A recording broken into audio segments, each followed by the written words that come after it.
மனிதரை மீட்கவே பரலோகம் சேர்க்கவே சிலுவையை சுமந்தாரையா. கண்ணீரை துடைத்தாரையா, சந்தோஷம் தந்தாரையா. கண்ணீரை துடைத்தாரையா, சந்தோஷம் தந்தாரையா.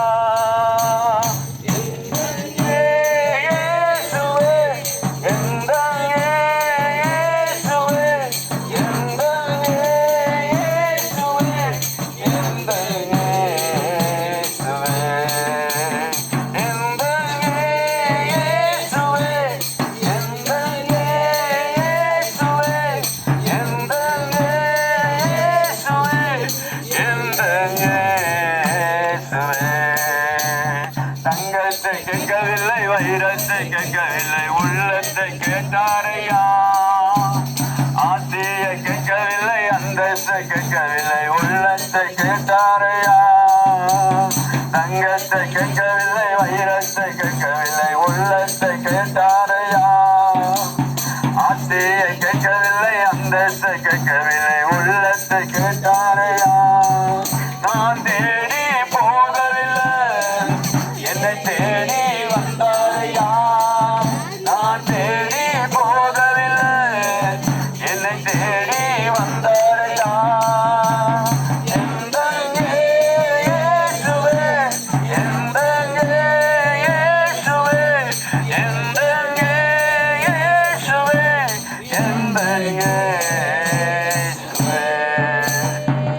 அன்பார்ந்த கிராமத்தின் தேவனுடைய மக்களே, இந்த அருமையான மாணவர்களிலே உங்களுடைய கிராமத்துக்கு வந்து இயேசுநாதரை குறித்து உங்களுக்கு அறிவிக்கும்படி நாங்கள் இந்த இடத்துல வந்திருக்கிறோம்.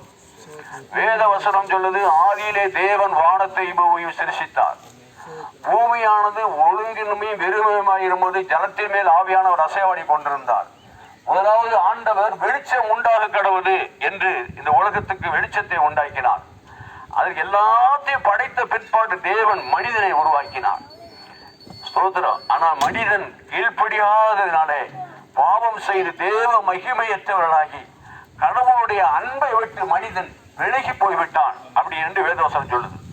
ஆகையினால இந்த மனிதனுக்கு ஒரு மீட்பை உண்டாக்கணும், இந்த மனிதனுக்கு ஒரு ரட்சிப்பை உண்டாக்கணும். இந்த மனிதன் பாவத்திலிருந்து பாவத்துக்கு அடிமையாகி விட்டான், இவனை ஒரு மாற்றத்துக்குள்ள கொண்டு வர வேண்டும் என்பதற்காக இந்த உலகத்தை உண்டாக்கின தெய்வம் கடவுள் மனிதனாக, மனிதர்களை மீட்பதற்காக மனித சாயலாக இந்த உலகத்துக்கு இயேசு என்ற பெயரிலே இந்த உலகத்தை நம்ம எல்லாரும் ரட்சிக்க இயேசு என்ற பெயரில் இந்த உலகத்துக்கு வந்து நம்முடைய பாவங்களுக்காக நம்முடைய சாபங்களுக்காக சிலுவையிலே இயேசு கிறிஸ்து ரத்தம் சிந்தி அவர் பாடுபட்டு மரித்திருக்கிறார். நானே உயிர்த்தெழுதலும் ஜீவனமாய் இருக்கிறேன். பாவம் மன்னிக்கப்பட ஆடு மாடு கோழியினுடைய ரத்தம் மனிதனுடைய பாவத்தை போக்காது. நம்முடைய பாவங்களுக்காக நம்முடைய சாபங்களுக்காக இயேசு கிறிஸ்துவின் ரத்தம் சகல பாவங்களை நீக்கி நம்மை கழுவி சுத்திகரிக்கிறது. ரத்தம் சிந்து இல்லாமல் பாவ மன்னிப்பில்லை. நம்முடைய பாவங்களை மன்னிக்க இயேசு கிறிஸ்து மனிதனாக உலகத்தில் வந்து சிலுவையிலே தன்னை பலியாக கொடுத்ததினாலே சோத்திரம் தேவன் நம்மை வைத்த அன்பை விளங்க பண்ணினார். இயேசுவை இந்த உலகத்திலே அனுப்பினதினாலே நம் மீது அவர் வைத்த அன்பு அளவிடப்படாதது. நம்மளை காப்பாற்ற இயேசு வந்திருக்கிறார். அருமையானவர்களே, மரணத்துக்கு பிற்பாடு ஒரு வாழ்வு இருக்கிறது. இயேசு சொல்கிறார், இன்று மரித்தால் நீ எங்கே போவாய் என்று சொல்லி நமக்குள்ளே ஒரு ஆத்மாவை கடவுள் வைத்திருக்கிறார். இந்த ஆத்மா பாவ மன்னிப்பு பெற்று ரட்சிக்கப்பட்டு தேவனுடைய மகிமை அடைய வேண்டுமானால், தேவனிடத்தில் சேர வேண்டுமானால், இயேசுவினிடத்திலே மனிதர்கள் ஓடி வரும் பொழுது பாவங்களை மன்னிக்கிறார், விடுதலை அளிக்கிறார், மோட்ச ராஜ்யத்தை அளிக்கிறவராக இருக்கிறார். அன்பு சகோதரா, அன்பு சகோதரி, ஒருவேளை வாழ்க்கையிலே இந்த சத்தத்தை கேட்டுக்கொண்டிருக்கிற அன்பானவர்களே, சமாதானம் இல்லாமல் இருக்கலாம், நிம்மதி இல்லாமல் இருக்கலாம், வியாதியோடு வேதனையோடு இருக்கலாம், தீய கட்டுகளினாலே நீங்கள் கட்டப்பட்டிருக்கலாம், வேதனையோடு கண்ணீரோடு திகிலோடு இருக்கலாம். இயேசு சொல்கிறார், வருத்தப்பட்டு பாரம் சுமக்கிறவர்களே, நீங்கள் எல்லாரும் இடத்தில் வாருங்கள், நான் உங்களுக்கு இளைப்பாறுதலை தருகிறேன் என்று ஆண்டவர் சொல்லியிருக்கிறார். ஆண்டவருடைய வார்த்தை, உங்களுடைய வருத்தம், உங்களுடைய பாரம் சுமைகள் எல்லாம் உங்களை விட்டு எடுப்பதற்காக இயேசு மனிதனாய் உலகத்துக்கு வந்திருக்கிறார். அவரை நம்பும் பொழுது அவரை விசுவாசிக்கும் பொழுது நம்முடைய வாழ்க்கையில ஒரு பெரிய மாற்றம் உண்டாகும். நம்முடைய வாழ்க்கையில ஒரு பெரிய சந்தோஷத்தையும் சமாதானத்தையும் மன நிம்மதியும் இயேசுநாதனாலே அடையலாம். அன்பானவர்களே, இன்னைக்கு 2026 ஆண்டு நாம் வாழ்ந்து கொண்டிருக்கிற நாள் ஜூலை மாதம். சோதரம் இந்த 11ஆம் தேதி 12ஆம் தேதி நினைக்கிறேன். இந்த நாட்கள்ல இந்த ஞாயிற்றுக்கிழமை உங்கள் மத்தியிலே நாங்கள் இயேசுனுடைய நற்செய்தி அறிவித்துக் கொண்டிருக்கிறோம். உங்களுக்கு ஒரு நல்ல செய்தி, உங்களுக்கு சமாதான செய்தி, உங்களுடைய வீட்டுக்கும் உங்களுடைய இல்லத்துக்கும் சந்தோஷத்தை கொடுக்கக்கூடிய ஒரே ஒரு தேவன் இயேசு கிறிஸ்து மட்டும்தான். இந்த இயேசுநாதரை நாங்கள் ஒரு காலத்தில் அறியாமல் தெரியாமல் பாவத்திலே வாழ்ந்து கொண்டிருந்தோம். இந்த இயேசுவை எங்களுடைய உள்ளத்தில் அழைத்த பொழுது, ஏற்றுக்கொண்ட பொழுது, பாவத்திலிருந்து விடுதலையாகி, சாபத்திலிருந்து விடுதலையாகி, வியாதியிலிருந்து விடுதலையாகி ஒரு நிம்மதியை இயேசு கொடுத்திருக்கிறார், மறு அமைதியை கொடுத்திருக்கிறார். இயேசுநாதனாலே ரட்சிக்கப்பட்டு பாவத்திலிருந்து சாபத்திலிருந்து விடுதலையாகி இன்று மரித்தால் நாம் பரலோகம் போகலாம் அப்படின்ற ஒரு நிச்சயத்தை இயேசு கொடுத்திருக்கிறார். அன்பானவர்களே, இயேசுநாதர் மிகுந்த நல்லவர், நம்மை நேசிக்கிறார், மனுக்குலத்தை நேசிக்கிறார். உங்களுடைய ஆத்மாவுக்காக, நமக்காக, நம்ம எல்லாருக்காக ரத்தம் செஞ்சு மரித்திருக்கிறார். ஸ்தோத்திரம். ஆகையினாலே ஆத்மா அறிவில்லாமல் இருப்பது மனுஷனுக்கு நல்லதில்ல அப்படின்னு பைபிள் சொல்லுது. நமக்குள்ளே ஆத்மா இருக்குது. மாடு கோழிக்கெல்லாம் ஆத்மா கிடையாது. நமக்கு ஆண்டவர் ஆத்மாவை கொடுத்திருக்கிறார். இந்த ஆத்மா இந்த கூடு விட்டு உன் ஆவி போனால் கூட உன்னோடு வருவது என்ன? அருமையானவர்களே, இந்த ஆத்மா போய் ஒரு இளைப்பாறு இடத்துக்கு போகணும். இந்த உலகம் ஒரு மனித மரணம் ஆயிடுச்சு, என்ன சொல்றாங்க? ஆத்மா சாந்தி அடையணும் அப்படின்னு. அப்ப ஆத்மா இருக்குது. நம்ம ஆத்மா சாந்தி அடைய வேண்டுமானால் இயேசு சொல்கிறார், நானே வழியும் சத்தியமும் ஜீவனுமா இருக்கிறேன், என்னால இல்லாமல் ரட்சிப்பு இல்லை, பாவ மன்னிப்பு இல்லை, விடுதலை இல்லை.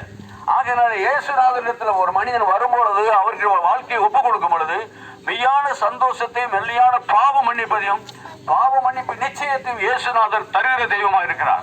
அன்பு சகோதரர், இன்னைக்கு எத்தனையோ பேர் சமாதானத்துக்காக, சந்தோஷத்துக்காக, எத்தனையோ பேர் இன்னைக்கு மது பழக்கத்துக்கு அடிமையா இருக்கிறாங்க, குடியில் அடிமையா இருக்கிறாங்க. பாவம் செய்ததுனாலே சந்தோஷம் வரும் அப்படின்னு அநேகர் நம்புகிறார்கள். குடிப்பதனாலே சமாதானம் வருவதில்லை. குடிப்பதனாலே குடும்பத்துக்கு சமாதான கேடுதான். அருமையான வேலை, இன்னைக்கு குடியினாலே இந்த உலகத்தில் எத்தனையோ மனிதர்கள் கெட்டுக் கொண்டிருக்கிறார்கள், அழிந்து கொண்டிருக்கிறார்கள். ஆகையினால் இந்த தீய பழக்கத்திலிருந்து இயேசுநாதர் உங்களுக்கு விடுதலையாக்கி, குடியில் இருக்கிற சந்தோஷத்தை விட இயேசுநாதர் கொடுக்கிற சந்தோஷம் மகா பெரிய சந்தோஷம்.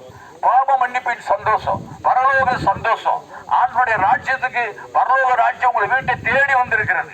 இயேசுநாதர் உங்களை அழைக்கிறார், உங்களை விடுவிக்க விரும்புகிறார், உங்களை காப்பாற்ற விரும்புகிறார். மரண இருளிலிருந்து உங்களை விடுவித்து தம்முடைய ராஜ்யத்துக்குள்ளே கொண்டு போக அவர் ஆயத்தமுள்ள தேவனாய் இருக்கிறார். ஆகையால் இந்த உலகத்தின் பாவ பழக்கங்களுக்கு அடிமையாக இருக்கிற எங்களை விடுதலையாக்கிற இயேசு, எங்களை தீய பழக்கத்தெல்லாம் விடுவித்து காப்பாற்றின இயேசு, எங்களுக்கு நல்ல வாழ்க்கை கொடுத்த இயேசு. அன்பு சகோதரா, அன்பு சகோதரி, இந்த மைக்கின் சத்தத்தை கேட்டுக் கொண்டிருக்கிற நண்பா, இயேசு உங்களை நேசிக்கிறார், உங்களை ரட்சிக்க விரும்புகிறார், உங்களை காப்பாற்ற விரும்புகிறார், உங்களை வாழ வைக்க விரும்புகிறார். உங்களுடைய வாழ்க்கை அவருக்கு ஒப்பு கொடுத்து, இயேசுவே என் உள்ளத்தில் வாரும், எனக்கு ஒரு சந்தோஷம் வேணும், எனக்கு ஒரு நிம்மதி வேண்டும், எனக்கு ஒரு அமைதி வேண்டும் என்று இருதயத்திலிருந்து ஒரு சிறிய ஜெபம் செய்வீர்களானால், இயேசுவை ஏற்றுக்கொள்வீர்களானால், உங்கள் வாழ்க்கையில மெய்யான சந்தோஷத்தை, சமாதானத்தை நீங்கள் பெற்றுக்கொள்ள முடியும். அன்பு தகப்பனே, அன்பு தாயே, அன்பு சகோதர சகோதரிகளே, எங்களுடைய சபையிலிருந்து நிறைய வெளியிலிருந்தும் சபையிலிருந்து வந்திருக்கிறாங்க. இவங்க கொடுக்கிற அந்த கைப்பறிகளெல்லாம் நீங்கள் வாசிக்கும் பொழுது அதுல கடவுளுடைய வார்த்தை இருக்கிறது. உங்களை வாழ வைக்கிற வார்த்தை, உங்களை காப்பாற்றுகிற வார்த்தை, உங்களை ரட்சிக்கிற வார்த்தை. ஆகையினாலே இதை படித்து நீங்கள் இயேசுவுக்கு வாழ்க்கையை இடம் கொடுங்க. இன்னும் நீங்க மேலும் ஆண்டவர் இயேசு குறித்து அதிக அறிய வேண்டும் என்று விரும்பினால், மேட்டுப்பாளையத்திலே மூகாம்பி நகர் என்ற இடத்திலே ரெகபோத்து தேவ சபை, அங்கு ஒவ்வொரு வாரமும் ஞாயிறு காலை 7 மணியிலிருந்து 9:30 மணி வரை அங்கு ஆராதனை ஜெபங்கள் நடந்து கொண்டிருக்கிறது. நீங்கள் அங்கு வருவீர்களானால் உங்களுக்கு மெய்யான விடுதலையும் சந்தோஷத்தையும் சமாதானத்தையும் இயேசு தர ஆயத்தமாக இருக்கிறார். என்னால அல்லாமல் ஒருவனும் பிதாவினிடத்தில் வர்றான். மேலே வானத்திலும் கீழே பூமியிலும் மனுஷனுக்குள்ளே மனுஷன் ரட்சிக்கப்படும்படி இயேசு கிறிஸ்து நாமமே அல்லாமல் வேறொரு நாமம் இந்த உலகத்தில் இல்லவே இல்லை. இயேசுவின் நாமம் தான் நம்மளை காப்பாற்றுகிற நாமம், விடுவிக்கிற நாமம், நம்முடைய மோட்சத்திலே பரலோகத்தை கொண்டு போய் சேர்க்கிற நாமம். தேவனுடைய ராஜ்யம் உங்களுடைய வீட்டை தேடி வந்திருக்கிறது. அவர் சொல்கிறார், மனம் திரும்புங்கள், பரலோக ராஜ்யம் சமீபமாக இருக்கிறது. மணந்து ஒவ்வொரு மனிதனும் குடியை விட்டு தீய பழக்கங்களை விட்டு மனம் திரும்பி இயேசுவை நோக்கி பார்க்கும் பொழுது அவர் உள்ளத்தில் ஏற்றுக்கொள்ளும் பொழுது ஒரு அமைதி சமாதானம் உண்டாகும். நீங்க இருக்கிற இடத்துல உங்களுக்கு உள்ளத்தில் ஒரு சிறிய ஜெபம் செய்வதானால் இயேசு உங்களை வாழ வைத்து உங்கள் குடும்பத்தை ஆசீர்வதிப்பார். இயேசுநாதர் நீங்கள் நம்புங்கள், அவரை விசுவாசியுங்கள். உங்கள் இருதயத்தில் ஒரு சிறிய ஜெபம் செய்யுங்கள். இயேசுவே, என் பாவத்தை மன்னியும், என்னை ரட்சியும், என்னை உம்முடைய பிள்ளையாய் மாற்றும், எனக்கு சந்தோஷத்தை சமாதானத்தை தாரும் சொல்லும் பொழுது இயேசுநாதர் மெய்யான சந்தோஷத்தை கொடுப்பார். நாம் ஜெபம் செய்வோம். நேசிக்கின்ற அன்பின் பரலோக பிதாவே, ஆசீர்வதிக்கப்பட்ட இந்த நல்ல ஆண்டவரே மாலை வேலைக்காய் ஸ்தோத்திரம். ஆண்டவரே மக்கள் நன்றி செலுத்துகிறோம். இந்த 1926ஆம் ஆண்டு ஆண்டவரே ஜூலை மாதம் இந்த 12ஆம் தேதி இந்த ஞாயிற்றுக்கிழமை இந்த தேவ சமூகத்தில் இருந்து இந்த கிராமத்துக்கு இயேசுவின் அன்பு செய்தியை சமாதான செய்தியை கூறிக்கொண்டிருக்கிறோம். இங்க இருக்கிற எல்லா மக்களும் ரட்சிக்கப்படணும். இயேசுவை மெய்யான தேவன் அறிந்து பரலோக ராஜ்யத்துக்கு எல்லாரும் வரும்படி ஒவ்வொருவரையும் நீ ரட்சிப்பீராக, ஆசீர்வதிப்பீராக. இயேசுவின் ஜெபிக்கிறோம் நல்ல பிதாவே. ஆமென்.